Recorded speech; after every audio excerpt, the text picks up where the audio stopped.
everybody. Welcome to In the Now, In the Know with Tina Bachnovitz and Holly here, bringing you some more juicy information. And today we are going to cover the heart space. But before we get started, go ahead and make sure you hit that like button. If you're enjoying the videos, leave us a comment as well. We love to hear feedback from you guys, and make sure that you hit that subscribe and notification bell so you don't miss future content that we're going to come out with. So with no further ado, let's go ahead and get started. Hi, Miss Tina.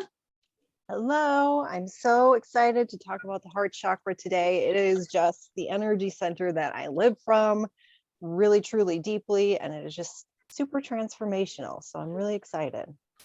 Seriously, it really is. And when you can really start to explore the heart space and find out what that means for you, because it's going to mean something different for each of us, I feel. But once you start to really explore that heart space, that's really where expansion comes in. You know, we always talk about expansion, but the heart space can really cover so much depth and just dimension and so many different perspectives, even of things that you didn't know about yourself or loved about yourself or appreciated about maybe something even outside of yourself for a moment. So me and Tina, I agreed, you know, living out of the heart space is really where the seat of the soul is, they say. So let's sit there, right? Let's sit there. I feel, obviously me and Tina love to always go over, you know, what is maybe some good ways to be able to see and tell, maybe energetically feel, emotionally feel, whatever. Maybe if it's just you can come up with some kind of thoughts of actions that you've been taking, of how you're blocked in that chakra energy center. And then we'll tell you some ways that you can find that you're like really aligning, or you're starting to really kind of like, you know, mesh with that chakra energy center and really truly living in your highest self, right? What we would say most authentic self, but highest self, basically. So I think that we should really start off with, I guess, like blockages. Let's start off with some blockages. What would you say, Tina, is blockages? Blockages. Where do we start? Okay, so of course the heart center is a place of love and compassion. Now, sometimes we can have this imbalance, and this is one that people don't often think of, but is actually a really huge problem.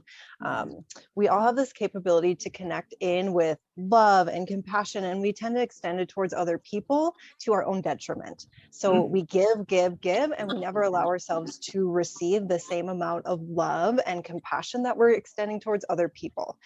So if you find yourself constantly drained because you've been giving so much, that is a really big sign that you need to work on your receiving end of love and compassion. And then the next really big one that I have is that a lot of our viewers resonate with the term empathic, meaning that they can really sense and feel other people's energy, and they almost, again, to their detriment, assign it as their own. So chakras are portals also of which we send and receive information from. So we tend to receive, again, not necessarily things that we're wanting to receive, like the love, the gratitude, compassion, but we're taking in other people's energy, and that can sort of create us to lean towards not wanting to feel any sort of love or any sort of feeling, or just, you know, we're unable to give love in that sense because we almost want to safeguard ourselves so much because we have the tendency to take in so much. So if you're feeling like you're just burnt out, you have no more love, you have no more compassion because you're just so sick and tired of taking other people's perceived negative energy, that can be a blockage. Wow, love that. That's super true. And I can speak from experience, because I used to really say what's wrong with being a people pleaser. And now I see that as long as you want to see people happy, you want to see them winning, that's not a problem, as long as it's not at the expense of your happiness, because that will so unfulfilling. Like you're saying, taking on other people's problems, their own perspectives, what they're hurting for, what triggers they're dealing with, and you're sucking them into yourself. And then in turn you think, or the ego mind makes you think that that is your situation to deal with. And I've been there several times, even just recently, feeling drained or down and out, unfulfilled. I had to really go inside of myself and do more work, not just heart space work, but just more work, but definitely heart space, because it really helped to activate a lot of the creativity back within myself.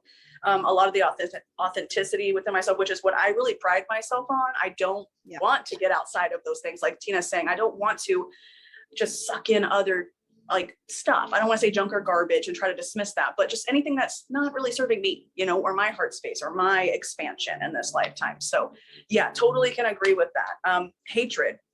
like you Yeah. said, not feeling loving enough. Been there, you know. I'm a super loving person. You guys can tell, right? Like I'm super bubbly, I'm super loving, but there's been times where I feel like, am I too much?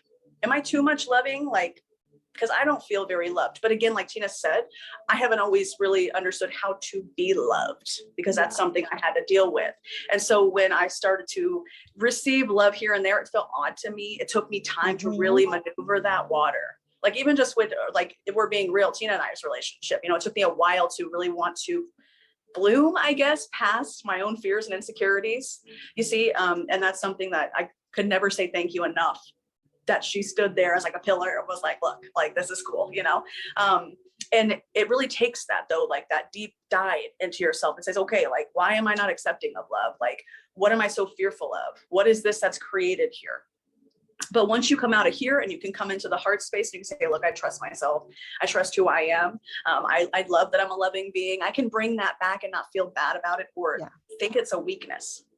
So I think those are super important blockages. Is there any others that you are coming up with that you think are super important that we talk about? Well, that really lends to the transformational aspect, because some people really get stuck in, and it's very easy to do, and it's, you know, really relatable that, you know, you encounter certain trauma, and instead of transforming the trauma, you just get stagnation in the trauma. So heavy emotions such as grief, despair, like you said, hatred, self-judgment, these sorts of heavier emotions can be and will be transmuted from the heart chakra, but it's also very easy to just get stuck there. Oh yeah.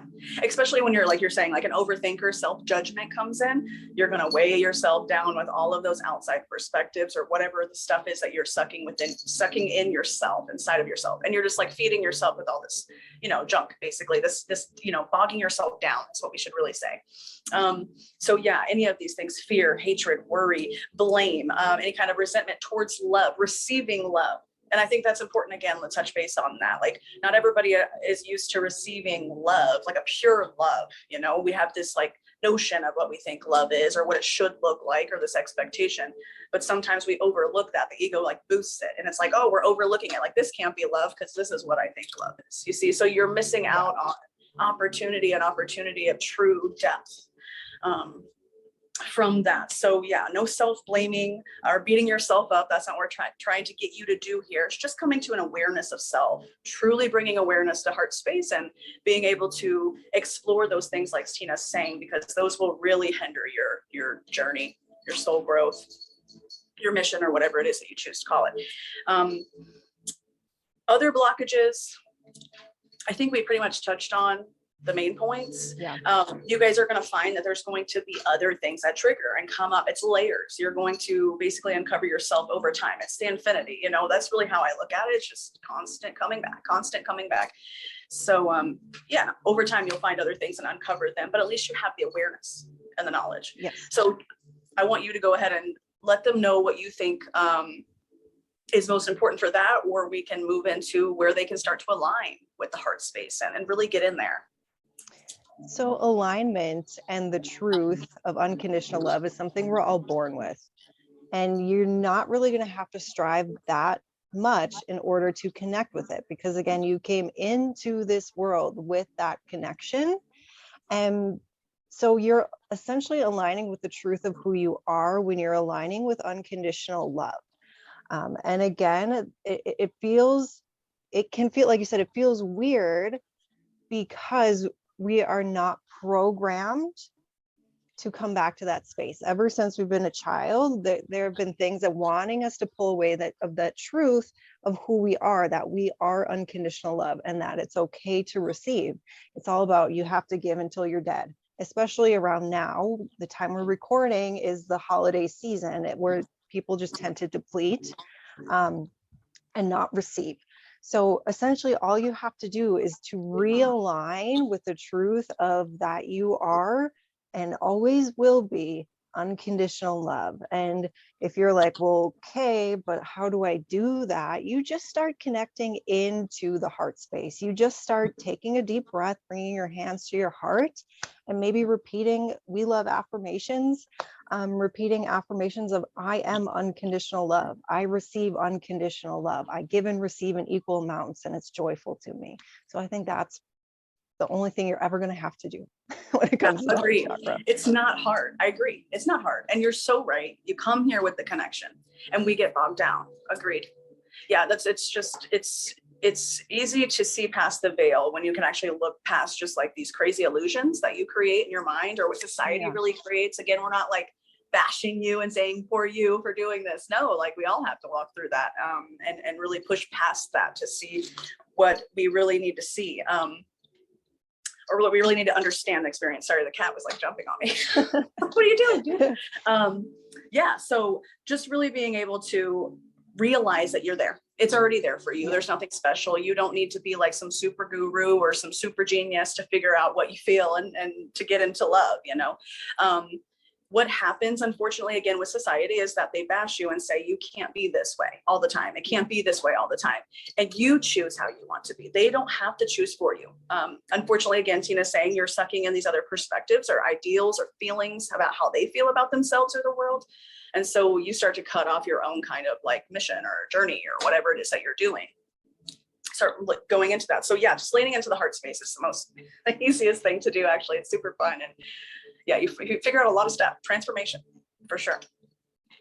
For me, if you don't mind if I like just talk about this for a second, but for me, like we were talking about earlier, just like purging a lot of things. And I found that when I did come back to telling myself it's okay to love people, as long as it's not at the expense of yourself, that's what motivated me and made me feel better. And on days when I didn't want to love myself or anybody else, I would do something, you know, pick up my guitar or something that I did love, because at least for a few minutes, I could like escape that thought. And maybe after that, I could really dive into that. It's not that I'm escaping to run away and I don't want to know what it is or come back to heal it, but just give myself that moment of like, okay, I'm not going to obsessively get outside of myself. I'm coming into the heart.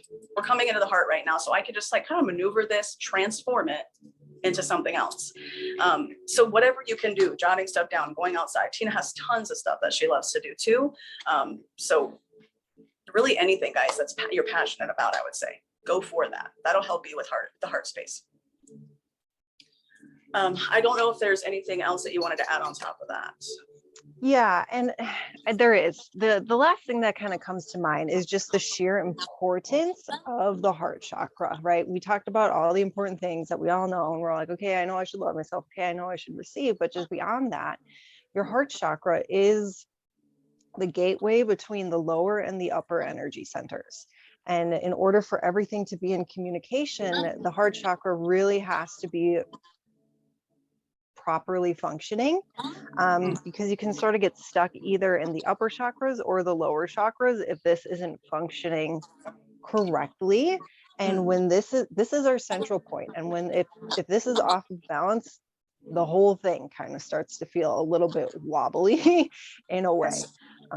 So it's just a really important, your central point that you really need to care and tend for and to pay attention to. Yes, I am so glad that you brought up the self-love thing too. And in the beginning for me, it was very hard, again, because loving yourself or receiving love from self or anything, you know, whatever was, I don't know, it was just different, you know, especially when you think of yourself as such a loving being, like you said, but self-love isn't a selfishness. And that's something I had to really come to terms with in my own mind and really like cut myself free from that mentality or that thought process. That it's okay for me to pour back into myself. And, you know, sometimes the universe has to stop for a minute, you know what I mean? I can do, or whatever else I feel like outside of myself can just stop for a minute and I can get back to myself.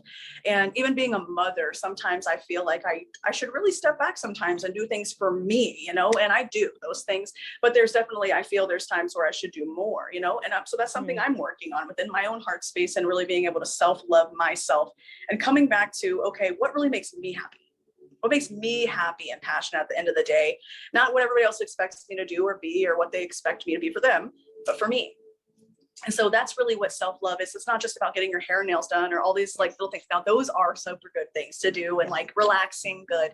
But like what Tina and I are talking about is super deep expansion work, super deep, just self-loving yourself, doing things that you're passionate about, saying no to things that you don't want to do just to people please again, because I've been there so many times. It's just not healthy. It's not. So yeah, I really feel that's important, just to giving back to yourself, whatever that might be. Yeah, absolutely. And it's such a big topic now. And it just goes so beyond that, right? People are kind of pressured nowadays to do one thing or the other, or there's just so much duality happening, whether it's giving and receiving, or this or that. We don't need to go into detail about what that duality is right now, but we all know it, we all feel it. But the thing with the heart chakra is, and if you can do things like you're saying on a daily basis, it's going to be so good for the world if everybody could just start doing that, because then we're not so pressured by the outside and what everybody else is doing. We're making decisions that are correct for us, that are coming from the heart chakra, and that are just truly authentic to who we are at more of a core level. And that in turn is going to change the energy collectively if everybody could just do that. The heart chakra is not confused by duality. It's non-dualistic. Well, and by that I mean it can handle duality. It's not going to get swayed or confused by opinions. Its only connection is that unconditional love, which again is the truth. So if you ever are questioning decisions, or like you said, what do I want to do today? What would make me really happy? What would self-care look like today? Just ask your heart chakra and you're going to get a really clear and perfect answer. Yeah. Oh, I love that so much. That's really deep. Ask the heart chakra, guys. Ask yourself right now, what would make you the happiest right now? Of course, ego is going to come in and try to fear, but what Tina's saying to you is unconditional love, and the heart space will not be swayed, like she said. There's substance there. If there's substance there behind this, then you guys will be able to truly transform yourself. Yeah, heart space, super important. Really, really important for balance. Like we're talking about, you can't pour from an empty cup. That's something I've said for a long time, and it's true. It really is true. You have to pour back into yourself. Yeah, absolutely. Of course, there is endless things that you guys can incorporate into your healing sessions. Tina and I both do as well, but go for what makes you feel the best that day, or what you would want to do and experience for yourself. But for me, crystals definitely are something that I lean towards. Tina too. We're big crystal lovers. So we definitely lean towards those. We have other things though, don't get us wrong. I mean, it's not just one thing fits all. So we understand that if there's something else that works best for you, do that for yourself as well. But if I could suggest, and I know Tina has suggestions too, I would definitely suggest a few different stones for you to pick up and work with. Start to, I say, build a relationship with and honor. Yeah, because they're you, agree. you know, and yeah, get into be the crystal. That's something that when I really came to that thought process, it was like, oh my gosh, yeah, I can get into this because I can be the crystal. I can be it. I can hone it, you know, with myself.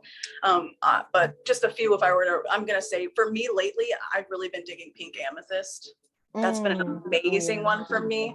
I really love rose quartz though. I really do love rose quartz. I like aventurine too.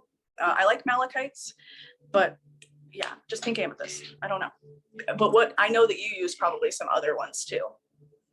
It really, there's so many. It's hard to pick just one. But I want to, since I've been talking a lot today about unconditional love, the stone that helped me connect with that specific vibration is kunzite. That is such good, high vibrational, unconditional love energy. So if that's your goal, kunzite is really good. And if you're working more through something like a grief process, then I really like the combination of an Apache tear with something like rose quartz. Yeah, I love Apache tear. Pink tourmaline. Oh yeah, okay, yeah, okay, even better. Yeah, see, there's so many. I love all of those. Those are even so much different from what I was even, you know, throwing out there. So I love that. I see it. You just have so much variety. That's all I'm going to say. Just a variety. So vibe with whatever. It's not just about everybody uses this one, so I'm going to use this one. Vibe with what you vibe with. Incense. I mean, goodness gracious, tons of different herbs used, oils. I don't know, set the mood. You know, I like to do that a lot too. I just recently, I know this is going to be weird, but I just recently started getting like smelly things throughout the house, like smelly garbage bags, which is weird, but I'm like, you know what? It makes me feel good. Like I like walking past the garbage can. It smells good, not like garbage. You know what I mean? So like, I don't know. I know it's really, really silly, but like little things like that you just want to do to like lift you up, you know what I mean? Or to make things a little bit different. I know it sounds super silly, but no, I get a lot. I'll have to tell you later on. I'm doing the same thing with something a little bit different though. Well, yeah, I have some other things too, but I didn't really was going to say them. But yeah, but then they like sound silly, but like they're not. Whatever brings you, whatever brings you the most joy, that's what you got to do. But yeah, so things like that, of course, and those little things too are really going to help your sacral chakra too. Anything that connects you to your physical senses is really great for the sacral chakra. But beyond that, of course, the all the regular things, like we said, affirmations and the color. Now, again, this is where that kind of dualistic, you can really see it played out in color therapy when it comes to the heart chakra, because we have green and we have the alternative of pink, which is kind of, it's not quite red, but red would be the opposite of green. And it's kind of on that spectrum of duality. So green and alternatively pink. So whichever color you're feeling more drawn to, you can wear, surround yourself with, meditate with. Easy peasy. There's no box. It's not one size fits all. And that's something that I really love about Tina. And I hope that she loves about me, that we won't sit in a box. It's just, if I feel like today I want to go grab something else off the shelf and not use my pink amethyst or whatever, that's what I'm going to do. I'm not going to be like, oh, no, this is what I've been doing, so I've got to stick with it. Yeah. Allow yourself to come out of the box. And for those people who have trouble receiving unconditionally, animals, go hang out with your cat, go hang out with your dog, because your parrot, whomever wants to hang out with you. They are such givers, and it can feel easier receiving from your fur babies first, and then maybe that expands to other places. But allow yourself to receive from fur babies, because they're willing to give it. Yeah. And I didn't know how true that was until we just rescued the kitten, and I was basically bottle feeding him from a baby, and I never had been through that experience before. Like I've never had to do that. So it was all new, and it was learning curve for me. But I never felt so like just the joy of that, like just to have that connection from a baby and raising it, and now he's getting bigger, and it's like just the connection. And you're so right, it's heart healing. And I think if he hadn't come in at the time he did, it, who knows, what I would still be dealing with, but he has really helped. And gosh, yeah, it's amazing. It really is. Cling tight. Even if you have fish, go talk to your fish. Okay. Yeah, because you can build a connection with any animal, any person even too. So whatever, as long as it's healthy and good for your expansion, but yeah, I agree, babe. Love those fur babies, because they heal you without you knowing. They heal you. Agreed. But yeah, I think other than that, guys, really just diving in. Like Tina said, it's simple. You don't have to make it hard. So just dive in today and start the process. It's not scary. We promise you it's not scary. It might seem that way, but it's not. And this is going to help you be a catalyst, like Tina said too, to really help lead others that might not be able to unconditionally love or let in love or to give love so easily, or just whatever with love, in the heart space, period. So it could really help them transform. Yeah. So, all right. Well, I think that's it. Yeah. Thank you guys so much. And we will see you next time. I hope you enjoyed this. And, if you have another heart healing idea that we didn't mention, please put it in the comments, because that is valuable. Somebody else could see that comment, and that could resonate so deeply with them. And that could be the thing that really turns it around for them, or, they needed to hear that. So if you have another heart healing idea, please put it in the comments, because we want to learn from you too. Yeah. Oh yeah. All right, guys. We love you. Bye.